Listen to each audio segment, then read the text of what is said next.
Welcome to this explainer on Alfred Adler's foundational concepts of individual psychology. If you've ever felt like your past is just pulling the strings of your future, or that your insecurities are somehow holding you back, well, you are in the exact right place. Today, we're going to translate some incredibly dense, yet truly profound psychological theories into some serious aha moments. We're doing this by looking directly at how Adler mapped out the human experience. Okay, let's dive into this by asking you to consider a completely different perspective on weakness. Think about the helpless feelings we all undeniably experience in infancy. What if those feelings aren't a weakness at all? What if they aren't a flaw, but rather the ultimate catalyst for all of human growth? Adler literally flipped the script on how we view our insecurities, and the way he did it is genuinely fascinating. To unpack all of this, we'll follow the journey of the self today across 4 steps. 1. The universal feeling. 2. Striving for perfection. 3. Your style of life. And 4. The birth order effect. Starting off with Section 1, the universal feeling. Let's start right at the beginning with something every single person on Earth has in common, whether they want to admit it or not. Adler believed that feelings of inferiority are actually the totally normal condition of all people, right? This isn't some genetic trait or a sign of abnormality. It originates in an inescapable environmental reality. Every single infant is born small, helpless, and completely dependent on adults. The infant quickly realizes it's entirely hopeless to challenge the power of these adults.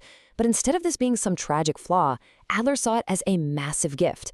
It's exactly this climate of helplessness that provides the necessary inherent motivation for us to strive and improve. And this actually shows us exactly how we grow. It's a process Adler called compensation. When we feel less than in some way, we don't just sit there, right? We're naturally driven to balance it out. A perfect example of this is when someone with a physical disability compensates by working incredibly hard to develop other distinct, remarkable strengths. That effort to overcome an inferiority is the exact mechanism that pushes us to higher levels of human development. But things don't always go perfectly. If a child simply can't handle these normal, everyday feelings of inferiority, they might develop an inferiority complex. This is characterized by a really poor opinion of themselves and a pervasive sense of helplessness. But what's equally fascinating is the swing to the other extreme. A person might swing all the way into a superiority complex, overcompensating through vanity, boasting, self-centeredness, and constantly denigrating others, all just to mask their own deep-seated feelings of inadequacy. So where do these complexes actually come from? Well, Adler pinned down 3 main origins for the inferiority complex. First is organic inferiority, like illnesses or physical defects. Historically, this has actually motivated figures like Demosthenes or Theodore Roosevelt to massively overachieve, but if that compensation fails, it becomes a complex. Second is spoiling. Pampered children are the absolute center of the universe at home, but they experience a huge shock when they start school and are no longer the focus of everyone's attention. And third is neglect. Children raised without love or security basically breed deep distrust, anger, and feelings of worthlessness. Moving on to Section 2, striving for perfection. Now, what's really interesting about this next section is that it asks the fundamental question: what exactly are we striving towards when we try to overcome these inferiorities? To answer that, we really have to contrast Adler with his contemporary Sigmund Freud. While Freud rigidly believed that our behavior is determined by past instincts and primal impulses, Adler totally broke away. He argued that human beings are fundamentally future-oriented. Early on, Adler thought we were striving for power, what he called the masculine protest, but he later refined this. He concluded that we all share a universal drive not just to be better than others, but a striving for perfection. It's an urge to fully complete our own potential. To explain this ultimate goal, Adler used a term called fictional finalism. These are basically imagined, subjective ideals that guide our behavior. They're considered fictions because they are potentialities, rather than current objective realities. Think about the belief that all people are created equal, or the conviction that behaving a certain way will bring rewards in the afterlife. You can't objectively test these in a lab, right? But they are psychologically real, and they meticulously guide the daily actions of the people who hold them. Adler used this profound idea to show how our subjective guiding fictions shape us. Take this quote: "The concept of God is the best human formulation of the ideal of perfection. It perfectly encapsulates the highest fictional finalism a human can strive for."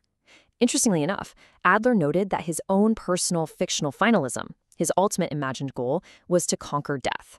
And that specific guiding fiction is exactly what drove his behavior to become a physician.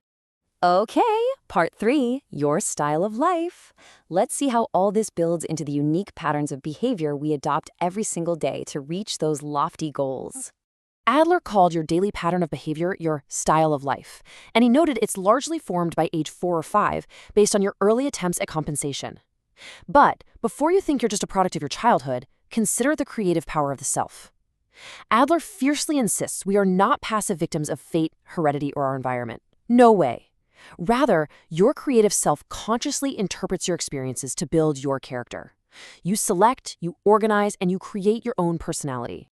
To help us understand how this actually plays out in work, love, and our behavior toward others, Adler identified 4 teaching types. Now, he warned not to rigidly categorize people, but these are incredibly helpful blueprints. You have the dominant type, who controls without regard for others, the getting type, who is dependent and expects satisfaction from others, and the avoiding type, who escapes failure by simply not trying. Notice that these first 3 types all clash with reality. It's only the 4th, the socially useful type, someone who cooperates and acts in accordance with others' needs, that Adler considered truly healthy. So the absolutely crucial point here is that a healthy style of life completely relies on social interest, or what Adler called in German Gemeinschaftsgefühl, a community feeling. This is our innate potential to cooperate. And importantly, Adler noted this potential is fostered very early on, primarily by the mother. If a mother teaches a child companionship, cooperation, and courage, that child feels kinship with others.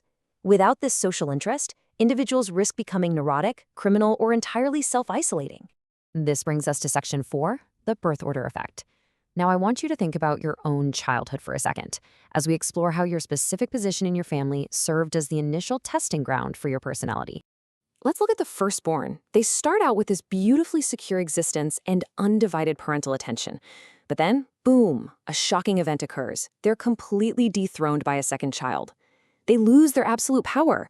This becomes a battle to regain the spotlight that is pretty much lost from the start.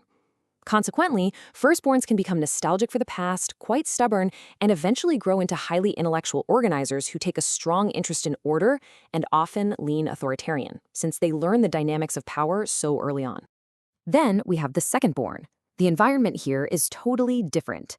Parents are usually far less anxious and rigid the second time around. The secondborn never faces dethronement. Instead, their defining reality is that there is always an older sibling acting as a pacemaker. This drives the secondborn to be highly competitive, always trying to catch up to and surpass the older sibling. However, if that older sibling is too outstanding, the secondborn might feel it's just impossible to compete, which can lead them to give up and underachieve. Next up is the youngest child. This child is often the pet of the family, especially if the other siblings are much older. Driven by an intense need to surpass not just one, but all of their older siblings, the youngest can develop incredibly rapidly and become massive high achievers. But there is a distinct risk here. If they receive excessive pampering from the whole family, they might grow up totally unused to struggle, resulting in extreme adult helplessness and dependency. And finally, the only child. Without any rivals, the only child never loses their primacy and spends a disproportionate amount of time around adults. This leads to early maturity. They adopt adult-like behaviors and attitudes very quickly. However, this setup leads to a pretty harsh reality check. When they enter school and are suddenly no longer the center of attention, they often face severe disappointment, simply because they haven't learned how to share, cooperate, or compete for attention among their peers. What we've seen today is that while your birth order and early environment create highly likely conditions for how you might behave, Adler passionately reminds us that your creative self is the ultimate author of your life. You interpret your past to build a future that strives for perfection. So, having looked at the universal feelings we all share and the fascinating ways we compensate for them, I want to leave you with this final thought. Your past shaped your starting line, but your goals are what pull you forward. So, what is the ultimate goal you are striving for? Thanks for joining me on this explainer, and keep exploring.